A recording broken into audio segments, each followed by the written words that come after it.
Ողջույն բոլորին, այսօր կաշխատենք 8-րդ բաժնի for ցիկլեր բաժնի վերջին խնդրի վրա, ֆակտորիալի նվիրված։ Ինչ է ֆակտորիալը? Ինչ որ n ամբողջ թվի ֆակտորիալ կսահմանենք 1-ից մինչև n թվերի արտադրյալը։ Օրինակ, եթե 8 լինի, կլինի 1 անգամ 2 անգամ 3, մինչև տենց անգամ 8։ Եթե 1 լինի, ուղղակի 1։ Եթե 5 լինի, կլինի 1 անգամ 2 անգամ 3 անգամ 4 անգամ 5, ինչը 120 է, ու որպես տենց յուրահատուկ դեպք, այսպես ասած, 0-ի դեպքում էլի 1։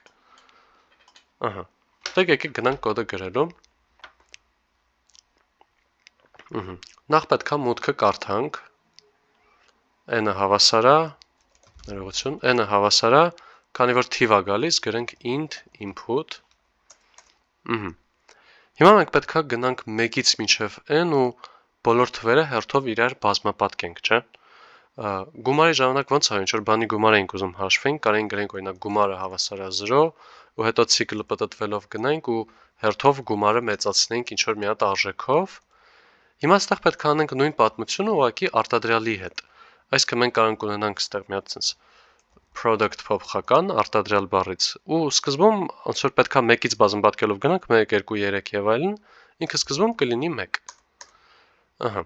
Հետո պետք է հերթով գնանք for e in range, այստեղ հասկանանք թե որտեղից որտեղ, պետք է գնանք, դե 1-ը արդեն կա, կարող ենք ուրեմն 2-ից սկսած, բազմապատկելով գնանք ու առաջի հայացքից կարող ազնանք գրենք մինչև n, բայց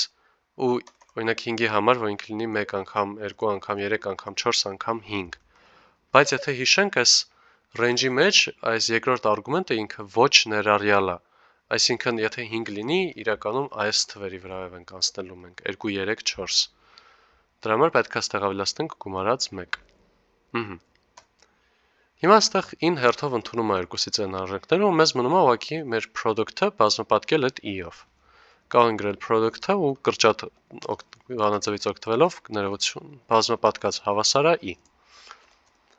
Ահա, ու մեզ վերջում կմնա ուղղակի տպել այս մեր product-ը։ Մեր ֆակտորիալը կլինի հենց դա։ Աշխատացնենք ծրագիրը։ Ահա, ծրագիրը անցավ։ Մերսի դիտման համար, ձեզ լավ օր։